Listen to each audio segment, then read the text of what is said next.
बिस्मिल्लाहिर्रहमानिर्रहीम। अस्सलाम वालेकुम। आज 30 अक्टूबर बरोज़ जुम्मा। सबसे पहले मैं तमाम मुसलमानों को ईद मिलादुन्नबी की मुबारकबाद पेश करूँगा। अल्लाह पाक हमें आका अलैहिस्सलाम की मोहब्बत और इश्क में ज़िंदा रखे और हुजूर के दीन की खिदमत करने की तौफ़ीक दे और आका अलैहिस्सलाम के उसवे हसना पर अमल करने की तौफ़ीक अता फ़रमाए। और फ़्रांस जैसे ममालिक जो हमारे प्यारे पैगम्बर हज़रत मोहम्मद सल्लल्लाहु अलैहि वसल्लम की गुस्ताखी करते हैं, अल्लाह पाक उनको निस्त व नबूद करे। हम बात करेंगे आज का दिन, क्योंकि ईद मिलादुन्नबी का दिन था, तो दिन में हम बात नहीं की, हमने इसके ऊपर कोई वीडियो नहीं की। लेकिन डेवलपमेंट साथ साथ चल रही है, पॉलिटिकल डेवलपमेंट हो रही है। और एक अभी थोड़ी देर पहले डेवलपमेंट हुई है और वो है अयाज सादिक के ख़िलाफ़ मुकदमा दर्ज करने की कार्रवाई शुरू हो गई है। और ये गद्दारी का मुकदमा है और ये पहली दरख्वास्त है। पहले जो इनके ख़िलाफ़ मुकदमात थे उसमें बगावत थी, उसमें 124A के तहत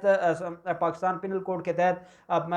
पर्चे भी दर्ज हुए, इनके खिलाफ FIRs भी हुई। लेकिन ये जो काम हुआ जो अयाज सादिक ने किया, ये डायरेक्टली गद्दारी के मुकदमा बनता है और उसके मुर्तकिब हुए हैं। ये और बात कि उसके बाद अपने बयान से मुकर गए हैं और अपने बयान से पीछे हट गए हैं। लेकिन अयाज सादिक के खिलाफ दरख्वास्त फाइल हुई है। इस दरख्वास्त के कंटेंट्स क्या है और उसमें अब क्या कार्रवाई हुई है, ये भी मैं आपके साथ शेयर करूंगा। और अहम बात यह है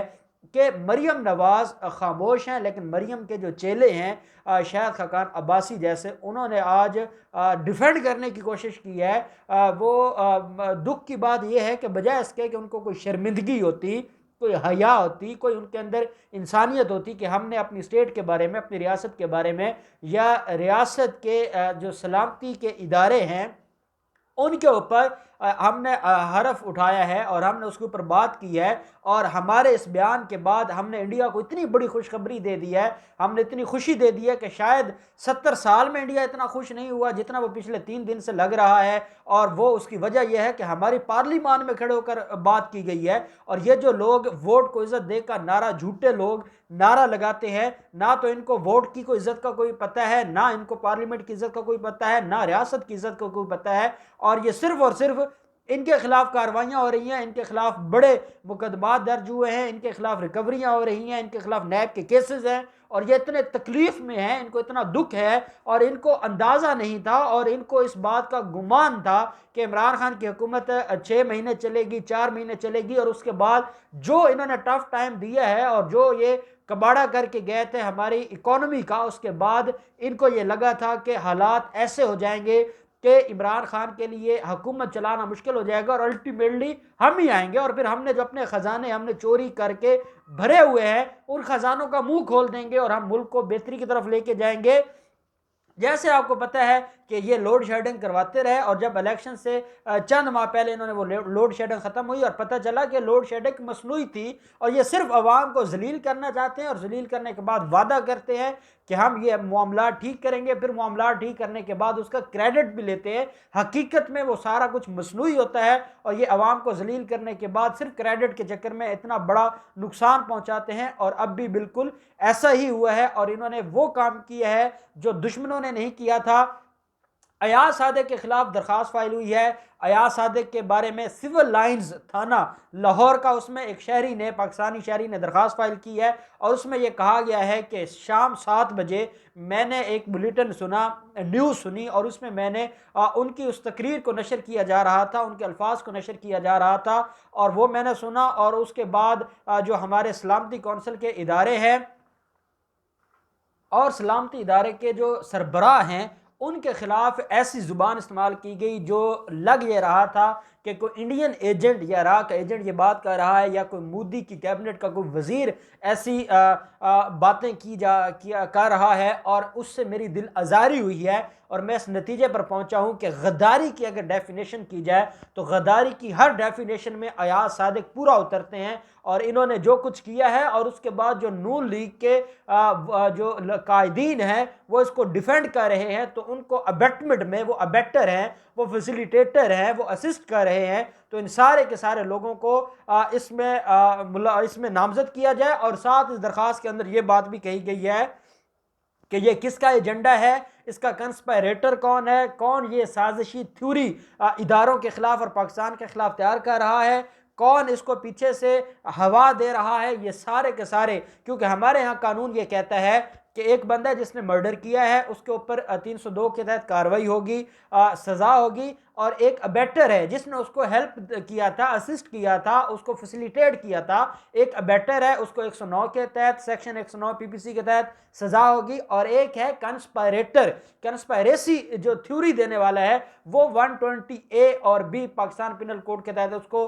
वो भी वही उसी सजा के हकदार हैं जिसका ओरिजिनल जो ऑफेंडर है वो हकदार है। तो अबेटर्स भी और कंस्पायरेटर्स भी, इनके खिलाफ भी कार्रवाई की जाए। और कंस्पायरेटर नवाज शरीफ है, अबेटर्स में मरियम नवाज है, शायद खकान अब्बासी, और ये पूरा गैंग है नून लीग का जो अबेटर्स हैं, और इन सारे के सारे लोगों के खिलाफ कार्रवाई की के लिए दरखास्त दी गई है। उसके ऊपर एसएचओ सिविल लाइन से जब रब्ता किया गया तो एसएचओ सिविल लाइन्स ने यह कहा कि यह दरखास्त हमने भिजवा दी अपने लीगल विंग में, जो इनका लीगल विंग है जो ये डिस्कस कर रहा है कि कौन कौन से ऑफेंसेस लगेंगे। हमेशा जब भी इस तरह की कोई दरखास्त है, क्योंकि यहाँ गद्दारी का मामला है और सलामती, मुल्क की सलामती का इदारा है, और मुल्क की सलामती पर किसी ने हर्फ उठाया है और किसी ने ज़रब लगाई है, तो ऐसे में उसके लिए जो लीगल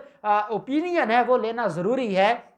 जो प्रोसिक्यूशन है या जो लीगल डिपार्टमेंट है पुलिस का, कि इसके ऊपर कौन कौन से ऑफेंसेस लगेंगे और कैसे कार्रवाई होगी, क्या ये कॉग्निजेबल ऑफेंस है या नॉन कॉग्निजेबल ऑफेंस है। तो ये सारे मामलात के ऊपर पुलिस ने ये कहा है कि हमें जल्द इसके ऊपर रिपोर्ट मिल जाएगी। हमें जो लीगल डिपार्टमेंट है उनकी तरफ से जो भी रिपोर्ट आती है हम उसके बाद मुकदमा दर्ज करेंगे। और साथ उन्होंने ये कहा है कि इस दरखास्त पर कानून के मुताबिक कार्रवाई होगी और जो इसमें इन्वॉल्व है उन सारे लोगों के खिलाफ कार्रवाई होगी। अब मैं ये समझता हूँ, देखें जिस मुकाम पे अब नून लीग पहुंच चुकी है और जो अयाज सादिक के जरिए कहलवाया गया है, अयाज सादिक कोई चीज़ नहीं है, वो बेचारा एक गुलाम है, उसकी गुलाम से बढ़कर कोई औकात नहीं है। उसको एक लिखा लिखाया एक उसको लेटर दिया गया है, एक उसको जो एक ड्रामा लिखने वाला है उसने वो डायलॉग्स उसको दे दिए हैं कि आपने ये बोलना है। और जब इनकी मीटिंग हुई है, और इनके पास तो एक्टर्स तो बहुत ज़्यादा हैं, मुल्क दुश्मन एक्टर्स की तो कमी नहीं है, तो नवाज शरीफ और मरियम नवाज और फिर जो इंटरनेशनल इनके आका हैं बैरूनी जो मुल्क दुश्मन लोग हैं, उन्होंने बैठ के ये लिखा, लफ्ज़ ब लफ्ज़ लिखा गया। और उसके बाद जब ये अयाज सादिक ने बात की है, अयाज सादिक के बाद जो इनके करप्ट लिफाफा मीडिया के लोग हैं उन्होंने ट्वीट्स की हैं, और आप उनकी ट्वीट्स को देखिए, सीरीज ऑफ ट्वीट्स हैं मुख्तलिफ लोगों की, और लफ्ज़ सेम है, उनमें अल्फाज सेम है, उनमें जो कंसेप्ट है वो सेम है। जैसे एक ही राइटर है जो अयाज सादिक से लेके शायद खकान अब्बासी तक और करप्ट लिफाफा साफियों तक सबको एक ही चीज़ लिख के दे रहा है, और वो सिर्फ आगे आकर बयान कर रहे हैं। तो मैं ये कहूँगा कि हमारी कौम को ये इस मामले के ऊपर जोर देना चाहिए कि सिर्फ अयाज सादिक को पकड़ने से मसला हल नहीं होगा। मुकदमा दर्ज हो जाना है, मुकदमा दर्ज होने के बाद उनको गिरफ्तार भी किया जाएगा, क्योंकि इसके ऊपर जब इदारों ने कह दिया है कि फ़ौज के अंदर गम व गुस्सा पाया जाता है। पाकिस्तानी कौम तो पहले बड़ी तकलीफ़ में है, जब से ये गालम गलूच की तहरीक शुरू की है इन्होंने, और जब से इन्होंने रियासत दुश्मनी की तहरीक शुरू की है, तो तब से जो कौम है वो बड़ी दुखी है और बड़ी परेशान है। और ऐसे में अब इनके खिलाफ कार्रवाई का मैं समझता हूँ कमज़ोर कार्रवाई होगी तो इदारों की क्रेडिबिलिटी के ऊपर कौम हर्फ उठाएगी, सवाल उठाएगी। कौम ये पूछेगी कि जो लोग मुल्क दुश्मनी की बातें करते हैं, जो मोदी का एजेंडा हमारी पार्लियामेंट में खड़े होकर बयान करते हैं, ऐसे लोगों को क्यों माफ़ किया गया है या कैसे माफ़ किया जा सकता है। बड़ी अहम मैं समझता हूँ कि अब हालात अहम कार्रवाई की तरफ जा रहे हैं। शायद खकान अब्बासी ने, जब मीडिया से बात होती है तो शायद खकान अब्बासी कहते हैं कि उन्होंने जो कहा है वो गलत कहा है, लेकिन उसकी वजह यह है कि पार्लियामेंट में जब वो अपनी बात कर रहे थे तो उनको उकसाया गया, उनको इस हद तक परेशान किया गया, उनके जज्बात को उभारने की कोशिश की गई, और क्योंकि जज्बात उभारे गए इसी वजह से वो उन्होंने ये जुमला कहा। देखें, हमेशा जज्बात उभारने के बाद इंसान के अंदर से वो निकलता है जो उसकी ओरिजिन हो, जो उसके अंदर एक्चुअल जो चीज़ें काम कर रही होती हैं, जो गंद उसके अंदर होता है, जो वो मुनाफकत की वजह से बाहर लेकर नहीं आता और वो खामोश होता है। जब किसी को उकसाया जाता है, जब किसी को इंस्टिगेट किया जाता है, जब किसी को जज्बाती किया जाता है या उसके जज्बात को उभारा जाता है, तो वो जो अंदर से जो अल्फाज निकल रहे होते हैं वो उसकी असल होती है, वो उसका ओरिजिन होता है। तो मैं कहता हूं कि अगर शायद खकान अब्बासी की इस बात को हम मान भी लें कि जज्बात उभारने के बाद ये सारा कुछ किया गया है, तो इस बात पर हम पहुंचेंगे, इस नतीजे पर पहुंचेंगे कि नून लीग ने अपने जो ओरिजिनल उनके अंदर जो अप्रोच है, जो उनकी आइडियोलॉजी है, जो उनके अंदर थिंकिंग है, जो थॉट्स हैं, वो निकली हैं और वो कौम के सामने आई हैं, और वो है मुल्क दुश्मन। और अगर आप ये एक अयाज सादिक है, मरियम नवाज और नवाज शरीफ तो बहुत ऊपर है मुल्क दुश्मनी में, आप इनके जो नीचे चेले हैं उनके अंदर को निकालेंगे, उनको जज्बाती करेंगे, तो वो पता नहीं क्या क्या बोलने लग जाएंगे, और वो गालम गलूच तो बड़ी छोटी चीज़ है। तो मैं समझता हूँ, और फिर मुनाफिकत की हद देखें, मौलाना हूँ, बिलावल हूँ या मरियम हूँ, ये सारे के सारे लोग, दहशत गर्दी होती है तो इन्होंने डायरेक्ट पिशावर हमला हुआ, बच्चों मासूम बच्चों पर हमला हुआ, और इन्होंने इल्ज़ाम उठा दिया इमरान खान पे और फौज पे। यहां पे अयाज सादिक ने बात की है, 3 दिन से इंडियन मीडिया में कोई न्यूज नहीं चल रही सिवाय इस न्यूज के, और ये जो मुनाफिक लीडर हैं ये खामोश हैं, और कौम जान चुकी है कि इनका एजेंडा पाकिस्तान नहीं, इनका एजेंडा पाकिस्तान से बाहर की दुनिया है, और इनके अपने मफादात हैं, और पाकिस्तान दुश्मन लोगों का एजेंडा है, और अब इंशाल्लाह ये नाकाम होंगे और इनको मजीद मुआफ़ी नहीं दी जाएगी। और मैं समझता हूँ कि नून लीग के गिर्द जो घेरा अब तंग हो रहा है अब नून लीग के लिए, और नून लीग आहिस्ता आहिस्ता जिस मुकाम की तरफ जा रही है वो पाबंदी का मुकाम है, और इंशाल्लाह ये कलदम डिक्लेयर होंगे, और इनको मुल्क में सियासत करने की इजाज़त नहीं होगी। मुल्क में वही सियासत करेगा जो पाकिस्तान की बात करेगा, जो इदारों की बात करेगा, जो अवाम की बात करेगा, जो दुश्मनों की आवाज़ और उनकी बोली बोलेंगे, उनके लिए इस मुल्क में ना सियासत करने की जगह है, और ना वो यहाँ पे रियासत के खिलाफ बात करने की उनको इजाज़त दी जाएगी। अल्लाह पाक पाकिस्तान का हामी और नासिर हो। बहुत शुक्रिया। अल्लाह हाफिज़। पाकिस्तान जिंदाबाद।